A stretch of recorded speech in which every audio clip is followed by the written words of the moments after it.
இந்தியால ஏகப்பட்ட மக்கள் வேலை வாய்ப்பை இழந்தாலும் சரி, ஏகப்பட்ட வேலை பார்த்துட்டு இருக்கிறவங்க வேலையை விட்டு அனுப்பப்பட்டாலும் சரி, இந்தியால இருக்கக்கூடிய நிறைய ஃபேக்டரிஸ், ஆபீசஸ், ஐடி கம்பெனிஸ் இழுத்து மூடினாலும் சரி, ஆனா நீங்க ரஷ்யாவோட ஃப்ரெண்ட்ஸா இருந்தீங்கன்னா, அதாவது இந்தியா ரஷ்யாவோட ஃப்ரெண்ட்ஸா இருந்தீங்கன்னா, ரஷ்யா கிட்ட இருக்கக்கூடிய ஆயிலை நீங்க இப்ப வாங்கிட்டு இருக்கிற மாதிரியே வாங்கிட்டு இருந்தீங்கன்னா, நாங்க உங்க நாட்டு மேல 500% டாக்ஸ் வரைக்கும் போடுவோம். 500% டாக்ஸ்ங்கிறது நம்ம ஊர்ல இருக்கக்கூடிய ஐடி கம்பெனிஸ்க்கு ஒரு டெத் சென்டென்ஸ் எழுதுற மாதிரி, நம்ம ஊர்ல இருக்கக்கூடிய பார்மசூட்டிக்கல், இந்த மெடிக்கல்ல வேலை பார்க்கறவங்க, அந்த diamond industry, textile, Tiruppur side வேலை பார்க்கறவங்களுக்குலாம் ஒரு டெத் சென்டென்ஸ் எழுதுற மாதிரி ஒரு மிரட்டல அமெரிக்கா ப்ரொபோசலா வச்சிருக்காங்க. இன்னைக்கு வீடியோல நான் உங்ககிட்ட டீடைல்டா அமெரிக்கா ஏன் இந்தியாவும் ரஷ்யாவும் ஃப்ரெண்டா இருக்கிறத பார்த்து காண்டாகி இவ்ளோ பெரிய பிளாக்மெயில நம்ம முன்னாடி வைக்கிறாங்க. அண்ட் இந்தியா ஒரு சுதந்திர நாடு, கரெக்ட்டா? நம்ம ஏன் ட்ரம்ப் பிளாக்மெயில் பண்ணக்கூடிய விஷயத்துக்கு பயப்படணும் அப்படிங்கிறதுக்கான பதிலையும் உங்ககிட்ட இன்னைக்கு வீடியோல நான் சொல்ல போறேன். அண்ட் ரொம்ப முக்கியமா இதுக்கான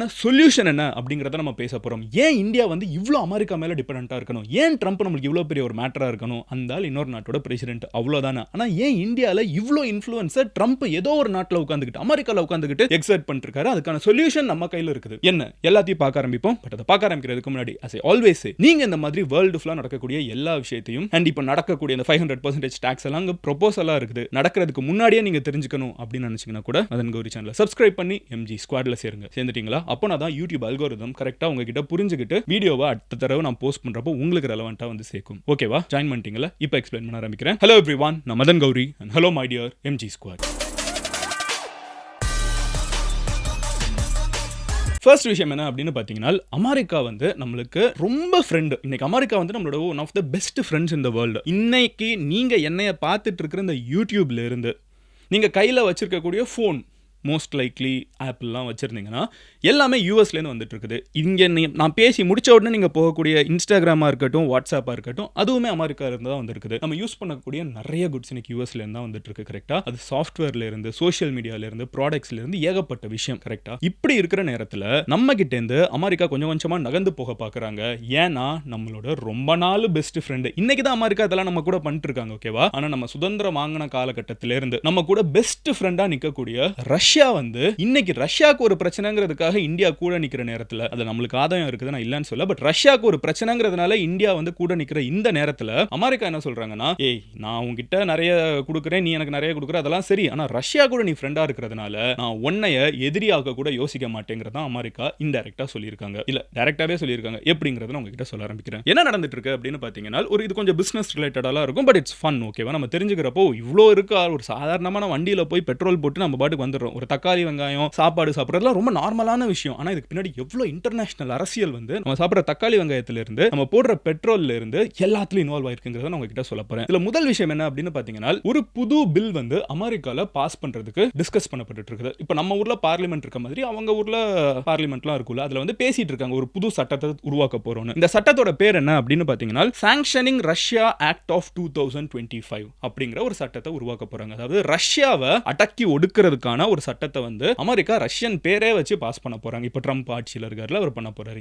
ஏன் அப்படின்னு பாத்தீங்கன்னா, ரஷ்யா ஒரு மிகப்பெரிய கண்ட்ரி. ஆப்போசிட்ல உக்ரைன் இருக்காங்க. உக்ரைனை ரஷ்யா கண்டினியூஸா அடிச்சுக்கிட்டே இருக்காங்க. அமெரிக்கா எவ்வளவு சப்போர்ட் பண்ணாலும், இந்த இஸ்ரேல் ஈரான் மாதிரி கிடையாதுங்க ரஷ்யா. ஓகேவா? அமெரிக்கா எவ்வளவு சப்போர்ட் பண்ணாலும், எவ்வளவு காசு கொடுத்தாலும், எவ்வளவு ஆயுதத்தை கொடுத்தாலும் ரஷ்யாவை அமெரிக்கானாலேயே உக்ரைன்ல நிறுத்த முடியல. இதுதான் உண்மை. ஓகேவா? 2 வருஷம் ஆச்சு. மொத்த அமெரிக்கன் பவரும், மொத்த யூரோப்பும், மொத்த உக்ரைனும், எல்லா நாடுகளும் வெஸ்டர்ன் கண்ட்ரீஸும் ஒண்ணா நின்னாலும் இங்க ரஷ்யா ஒண்டியால நின்னு அடிச்சிட்டு இருக்காங்க. இதை அமெரிக்கா ஒரு அளவுக்கு மேல ஏத்துக்க முடியல. சோ அமெரிக்கா அடுத்து என்ன பண்றாங்கன்னா, உன்னை கிரிப்பிள் பண்றேன், நீ சண்டை எப்படி போடுற, உன் வீட்டுல எல்லாரும் நல்லா இருக்காங்க, எல்லாரும் காசு பணம் பார்த்துட்டு இருக்காங்க, எல்லாரும் 4 வேளை சாப்பிடுறாங்க, அதனால நீ சண்டை போடுற, நான் அவங்களுக்கு வர வருமானத்தையே கை வைக்கிறேன் அப்படின்னு சொல்லிட்டு அமெரிக்கா என்ன பண்ணாங்கன்னா, ரஷ்யா கிட்ட இருந்து யாரும் ஆயில் வாங்காதீங்க. ரஷ்யா எப்படி சம்பாதிக்கிறாங்க வேர்ல்டு லெவல்ல பாத்தீங்கன்னா, ரஷ்யா அவங்களோட எண்ணெயை விற்கிறாங்க. சோ ரஷ்யா கிட்ட யாரும் ஆயில் வாங்காதீங்க, ரஷ்யா ஒரு போர் குற்றவாளின்னு இவங்க குண்டெல்லாம் போடுவாங்களாம். இவங்க ஈரான் மேல மலையில குண்டை போடலாமா, அது பிரச்சனை இல்லையா. ஆனா ரஷ்யா உக்ரைன் மேல குண்டு போட்டா போர் குற்றவாளி, அவனுக்கு சப்போர்ட் பண்ணாதீங்கன்னு சொல்லிட்டு அவங்க மேல ஏகப்பட்ட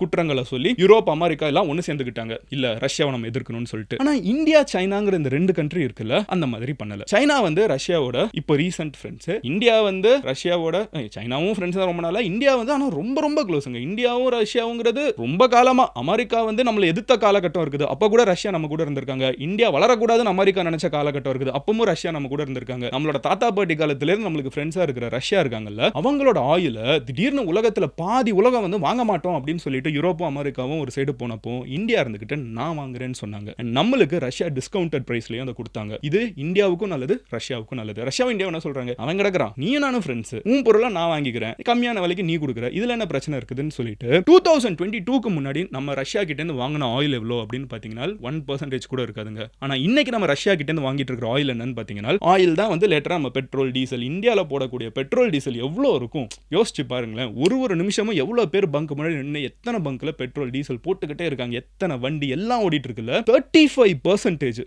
3 வருஷத்துல ஆல்மோஸ்ட் ஜீரோல இருந்து 35% வரைக்கும் நம்ம இப்ப ரஷ்யால இருந்து ஆயில வாங்கிட்டு இருக்கோம். ஏன்னா ரஷ்யா நம்மளுக்கு கம்மியான விலைக்கு கொடுக்குறாங்க. இது நல்ல பிசினஸ் தானே. ஆனா அமெரிக்காவுக்கு பொறுக்கல. அமெரிக்காவுக்கு என்னன்னா ரஷ்யா ஒரு போரை நிறுத்த சொன்னா நிறுத்தாம அடிச்சுக்கிட்டே இருக்கான். அதுவும் நம்ம ஆயுதத்தை தான் போட்டு அடிக்கிறான், நம்ம தலையிலே குண்டை போடுறான். கரெக்டா உக்ரைன்ல வந்து அந்த அடி அடிச்சிட்டு இருக்காங்க. எப்படி ரஷ்யா இதை பண்றாங்கன்னா சைனாவும் ரஷ்யாவுக்கு பயங்கரமா பிசினஸ் கொடுக்குறாங்க, இந்தியாவும் பயங்கரமா பிசினஸ் கொடுக்குறாங்க. இதுல சைனாவை விட்டுறலாம், அமெரிக்கா சைனா பஞ்சாயத்து விட்டுறலாம். பட் இந்தியா நம்ம ஃப்ரெண்ட் ஆச்சே. இப்போ நம்மளும் இந்தியாவும் நிறைய பிசினஸ் பண்றோமே. அப்போ இந்தியாவை மேல கை வைக்கிறேன். இந்தியா மேல கை வைக்கிறது தான் இன்னைக்கு நம்ம பேசக்கூடிய முக்கியமான டெசிஷனா ட்ரம்போட அரசாங்கம் வந்து பரிசீலனை பண்ணிட்டு இருக்காங்க. இந்த புது சட்டத்துல அவங்க என்ன சொல்றாங்கன்னு பாத்தீங்கன்னா ரஷ்யாவை நாங்க அடிக்கிறத விடுங்க, ரஷ்யா இன்னைக்கு நிக்கிறான்ல, இந்த அடி அடிச்சாலும் ரஷ்யா நிக்கிறான்ல, இத்தனை கண்ட்ரி ஒன்னா சேர்ந்தாலும் ரஷ்யா அடிக்கிறான்ல, நிக்கிறான்ல. காரணம் என்னன்னு பாத்தீங்கன்னா பின்னாடி சைனா இந்தியாங்கிற 2 ஜெயண்ட் பின்னாடி நின்னுட்டு இருக்குது. உலகத்திலே அதிகமான பாப்புலேஷன், உலகத்திலே அட்வான்ஸ்டான டெக்னாலஜி, உலகத்திலே 2வது அதிகமான பாப்புலேஷன் எல்லாமே இந்த 2 கண்ட்ரி கிட்ட இருக்குது. கரெக்டா? அவ்வளோ பெரிய மார்க்கெட் சைனாவும் சரி இந்தியாவும் சரி. இந்த 2 கண்ட்ரியும் பின்னாடி இருக்கிற வரைக்கும் ரஷ்யாவை ஒன்றும் பண்ண முடியாதுன்னு அமெரிக்கா புரிஞ்சுக்கிறாங்க. இப்போ அமெரிக்கா என்ன சொல்றாங்கன்னா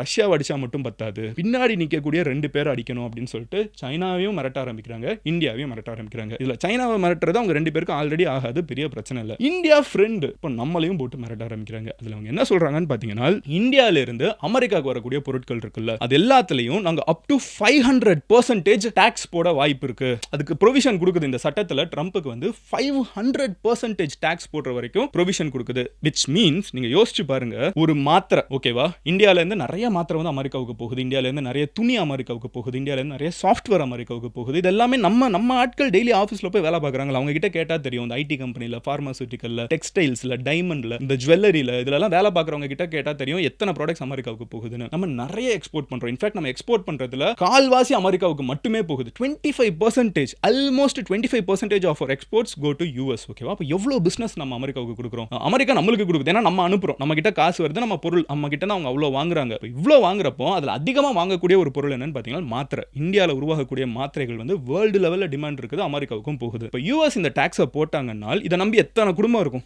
பார்மாசிட்டிக்கல்ல தெரிஞ்ச உங்களுக்கே எத்தனை ஃப்ரெண்ட்ஸ் இருப்பாங்க. இப்போ என்ன சொல்றாங்கன்னா நாங்க உங்களுக்கு 500% வரைக்கும் டாக்ஸ் போடுவோம்னு சொன்னா 100 ரூபாய்க்கு விற்கிற இந்திய மருந்து வந்து இந்தியால இருந்து போகிற ஒரு மெடிசன் வந்து திடீர்னு 600 ரூபாய் ஆயிடும். 600 ரூபாய் ஆயிடுச்சுன்னா பங்களாதேஷ்ல இருந்து போற மருந்து வந்து 200 ரூபாய் தான் இருக்கும். அப்போ மக்கள், அமெரிக்கால இருக்கிற மக்கள் எது வாங்குவாங்க? நீங்க வந்து 200 ரூபாய் இருக்கிற மருந்து வாங்குவீங்களா, 600 ரூபாய் இருக்கிற அதே மருந்து வாங்குவீங்களா? 200 தான் வாங்குவோம். காமன் சென்ஸ் இருக்கிற எல்லாரும் அதான் பண்ணுவோம். கரெக்டா? சோ அப்படி இருக்கிறப்ப என்ன ஆகுதுன்னு பாத்தீங்கன்னா இந்தியால இருந்து அமெரிக்காவுக்கு போகக்கூடிய பிசினஸஸ் ஆன பார்மாசூட்டிக்கலா இருக்கட்டும், டெக்ஸ்டைல் யோசிச்சு பாருங்க. இங்க இருக்கிற பூமா, நைக்கி, நம்ம வெளிநாட்டுல வந்து ஜஸ்டின் பீபர்ல இருந்து எல்லாரும் போட்டு போகிற முக்காவாசி சட்டை நம்ம திருப்பூர்ல இருந்து கிளம்பி போகிற சட்டை தான். கரெக்டா? அப்படி பாக்குறப்போ இங்க இருந்து ஒரு டி-ஷர்ட் அங்க போகுதுன்னு ஜஸ்டின் பீபர் வாங்க முடியும். சாதாரண அமெரிக்கன்ஸ் எடுத்து போ, Nike, Puma, Adidas, whatever it is, whatever brand it is, அவங்க அதை வாங்கணும்னா அதுக்கு இந்தியால இருந்து தான் போகுது, திருப்பூர்ல இருந்து கிளம்பி போகுது. இப்போ அவங்க $1 வாங்குற அதே சட்டையை திடீர்னு $6 மாத்திட்டா, $10 வாங்குற சட்டையா $60 மாத்திட்டா, 1000 ரூபாய்க்கு இருக்கிற அதே சட்டையா 6000 ரூபான்னு மாத்திட்டா எப்படி மக்கள் வாங்குவாங்க? அப்போ இந்தியன் குட்ஸை வந்து அமெரிக்காக்குள்ள இருக்கிற மக்கள் வாங்குறதை நிறுத்துவாங்க. இதனால என்ன ஆகும்? இந்தியால நம்ம அனுப்புற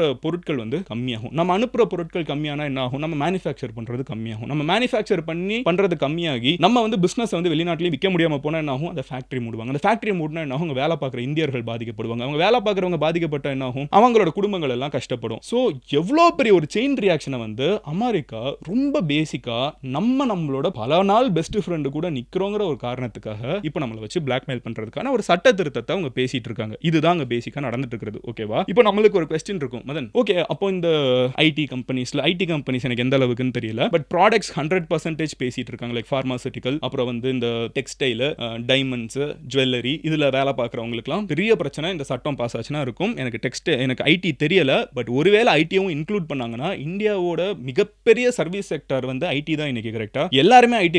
10 பேர் ஃப்ரெண்ட்ஸ் இருந்தாங்கன்னா அதில் பாதி பேர் ஐடியில் தான் வேலை பார்த்துட்டு இருக்காங்க. அது அடி வாங்குச்சுன்னா என்னால் நினைச்சு கூட பார்க்க முடியல. அமெரிக்கா அப்படி நம்ம ஏன்னா சாஃப்ட்வேர் நம்ம இங்கேருந்து எழுதி அனுப்பிச்சிட்டு இருக்கோம், இங்கேருந்து பேக் எண்ட் சப்போர்ட் கொடுத்துட்டு இருக்கோம். எல்லாமே ஒரு விதத்தில் அமெரிக்காவுக்கு நம்ம அனுப்பக்கூடிய எக்ஸ்போர்ட் தான். அதெல்லாம் அடி வாங்க ஆரம்பிச்சுன்னா என்ன பண்ண? ஸோ இதுதான் வந்து நமக்கு இருக்க பெரிய பிரச்சனை. உங்களுக்கு ஒரு டவுட் வரும், மதன் ஓகே அது மட்டும் பிரச்சனைனா ஓகே வேற அதுக்கு என்ன சொல்யூஷன் இருக்குன்னு பார்த்தீங்கன்னா, நம்ம ரஷ்யா கிட்ட இந்த ஆயில் வாங்கக்கூடாது, ரஷ்யாவோட பெட்ரோல் நம்ம வாங்கக்கூடாதுன்னு இந்தியா இப்போ இதெல்லாம் முக்கியம்னு சொல்லிட்டு இந்தியா வந்து ரஷ்யாவோட பெட்ரோல் வாங்கலப்பா விடுப்பா நீ ஏன் இவ்வளோ டாக்ஸ் ஏற்றுறேன்னு சொல்லிட்டாங்கன்னா அது எப்படி ரியாக்ட் ஆகும்னு சொல்கிறேன். இப்போ வெளியில் அப்போ ரஷ்யா வந்து நம்மளுக்கு கம்மியான விலைக்கு பெட்ரோல் டீசல் கொடுத்துட்டு இருக்காங்க. அப்போ நம்ம மற்ற கண்ட்ரீஸ் கிட்டேருந்து பெட்ரோல் டீசல் வாங்குறோம்னா அது அதிகமான விலைக்கு இருக்கும். அதிகமாக அந்த விலை ஏறிடுச்சுன்னா நம்ம ஊரில் இருக்கக்கூடிய பெட்ரோல் டீசல் வந்து போடுற இடத்துல விலை அதிகமாகும், நம்ம பெட்ரோல் டீசல் போடுறது அதிகமாகும். ஏன்னா ரஷ்யா கிட்டேருந்து வாங்குறோம், நம்ம மற்ற இடத்துல அமெரிக்கா சொல்கிற வச்சு விற்கிற விலைக்கு அமெரிக்கா அப்ரூவ் பண்ணுற கண்ட்ரீஸ்லேருந்து வாங்குறப்ப விலை அதிகமாக இருக்கும். 35% வந்து திடீர்னு விலை அதிகமான பெட்ரோல் வரப்போ அது நம்மளை தான் பாதிக்கும். கவர்மெண்ட்டாக எடுத்துக்க போகிறாங்க எல்லாம் நம்ம கிட்ட வரப்போகுது. இப்போ நம்ம வந்து ஒரு இடத்துல பெட்ரோல் போடுறப்போ விலை அதிகம், பெட்ரோல் போட்டு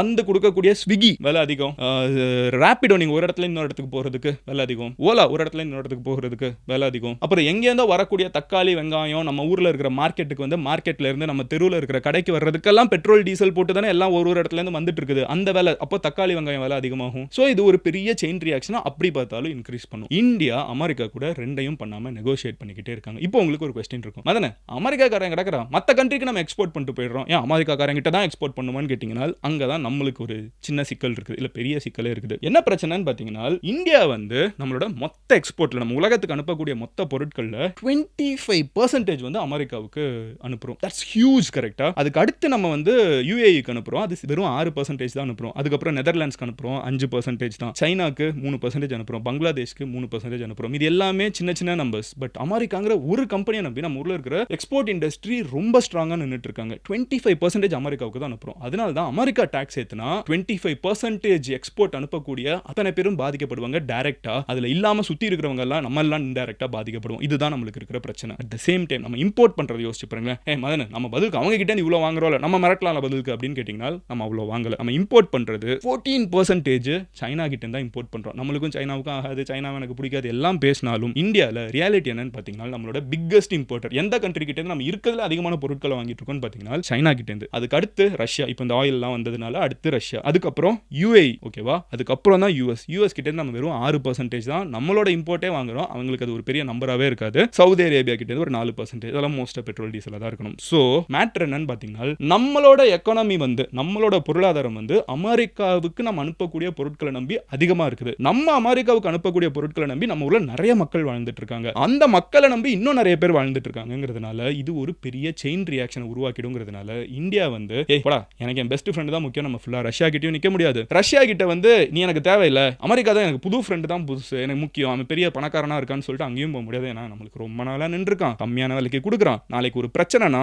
இந்த புது பணக்கார ஃப்ரெண்ட் ஓடி போயிடுவான். ஆனா அந்த ரஷ்யாங்கிற ஃப்ரெண்ட் நம்ம கூட நிக்கிறதுக்கான வாய்ப்புகள் ரொம்ப ரொம்ப ரொம்ப அதிகம். ஸோ இதெல்லாம் தான் இந்தியா இப்போ காம்ப்ளிகேட்டடா ஹேண்டில் பண்ணிட்டு இருக்காங்க. இதுக்கெல்லாம் சொல்யூஷன் என்ன மதன் அப்படின்னு கேட்டீங்கன்னா I think Russia is already thinking about it. Russia என்ன சொல்லியிருக்காங்கன்னா இந்த வருஷம் முடியறதுக்குள்ள ஓகேவா இந்தியால இருந்து 10 லட்சம் பேரை வந்து நாங்க கூப்பிட்டு போக போறோம். அதுவும் ஸ்கில்டு லேபர்ஸ் ஆஸ் இன் இந்த கன்ஸ்ட்ரக்ஷன்ல ஒர்க் பண்றவங்க, ஒரு பில்டிங் கட்டணும்னு யோசிக்கிறவங்க, ஒரு மெட்ரோ கட்டணும்னு யோசிக்கிறவங்க, புதுசா வயரிங் கொடுக்கணும்னு யோசிக்கிறவங்க, இந்த மாதிரி இந்தியாவில் இருக்கக்கூடிய ப்ளூ காலர் ஒர்க்கர்ஸ்னு சொல்லுவாங்க. இந்த ஏஐ வந்து என்னை ரீப்ளேஸ் பண்ணலாங்க, ஏஐ வந்து ஒரு ஐடியில் வேலை பார்க்குறவங்களை ரீப்ளேஸ் பண்ணலாம், ஏஐ வந்து ஒரு டிசைனரை ரீப்ளேஸ் பண்ணலாம். ஆனால் ஏஐ வந்து என்னைக்குமே ஒரு கல் எடுத்து வைக்கிறவங்களை ரீப்ளேஸ் பண்ணாது. ஏஐ வந்து ஒரு வீட்டில் வேலை செய்கிற அக்காவை ரீப்ளேஸ் பண்ணாது. ஏஐ வந்து ஒரு ரோடு போடுறதுக்கு தார் ஊத்துறவங்களை ரீப்ளேஸ் பண்ணாது. நைட் ஆச்சுன்னா பெருக்கிற ஒரு அக்காவை ரீப்ளேஸ் பண்ணாது. ஸோ இந்த லேபர்ஸோட ஃபியூச்சருங்கிறது பயங்கர டிமாண்டு. ரஷ்யா என்ன சொல்றாங்கன்னா நாங்கள் இந்தியன்ஸ் இந்த மாதிரி இருக்கக்கூடியவங்க மோஸ்ட்டாக இப்போ பீகார்ல இருந்து சென்னையில் வந்து வேலை பார்க்குறவங்கள பார்க்குறோம்ல, நீங்கள் சென்னை வேணாம் பீகார்ல இருந்து நாங்கள் ரஷ்யாவுக்கு கூப்பிட்டு போகிறோம், எங்களுக்கு வேலை பாருங்க, நாங்கள் உங்களுக்கு நல்ல சம்பாத்தியம் கொடுக்குறோம். 10 லட்சம் பேர் 1-2 பேர்ல 1 மில்லியன் நம்ம சேனல் சப்ஸ்கிரைபர்ஸ்ல யோசிச்சு பாருங்க. 1 மில்லியனா எவ்வளோ பெரிய நம்பர். அத்தனை பேரை கூப்பிட்டு போக போகிறோம் இந்த வருஷம் முடிகிறதுக்குள்ள அப்படின்னு சொல்லி ரஷ்யா ஒரு சைடு ஒர்க் பண்ண ஆரம்பிச்சிருக்காங்க. ரஷ்யா பேசிக்காக என்ன பண்ணுறாங்கன்னா அவனை விடுப்பா நீ நானும் நிறைய பிசினஸ் பண்ணலாம், நீ என் கூட நிற்க போகிறேன் நான் கூட நிற்க போகிறேன் நம்மளுக்கு தெரியாதா அப்படிங்கிற ஒரு ஆங்கிள் ரஷ்யா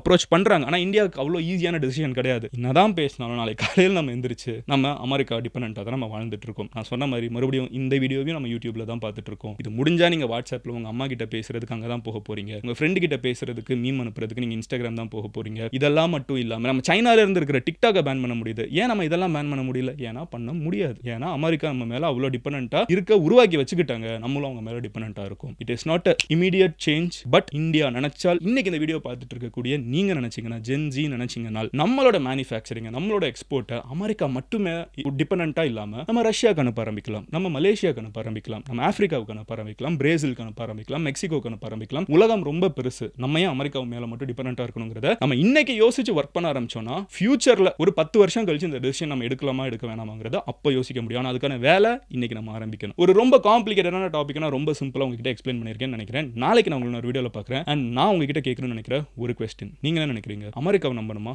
ரஷ்யாவை நம்பணுமா? If you are given a choice, நீங்க யாரை சூஸ் பண்ணுவீங்கிறத கமெண்ட்ல சொல்லுங்க. நாளைக்கு இன்னொரு வீடியோல பார்க்குறேன். அண்ட் உங்களுக்கு வேற ஏதாவது கொஸ்டின் இந்த டாபிக் ரிலேட்டடா இருந்தாலும் கமெண்ட் பண்ணுங்க. முடிஞ்ச அளவுக்கு அதை ஆன்சர் பண்ண பார்க்குறோம். I'll see you tomorrow. And நீங்க இன்ஸ்டாகிராம்ல ஃபாலோ பண்ணணும்னு நினைச்சீங்கன்னா மதன் கௌரின்னு சொல்லி சர்ச் பண்ணுங்க. இட்ஸ் வெரிஃபை ப்ரொஃபைல் ஈஸியாக என்னை வந்து ஃபாலோ பண்ண முடியும். Love you all, take care, bye.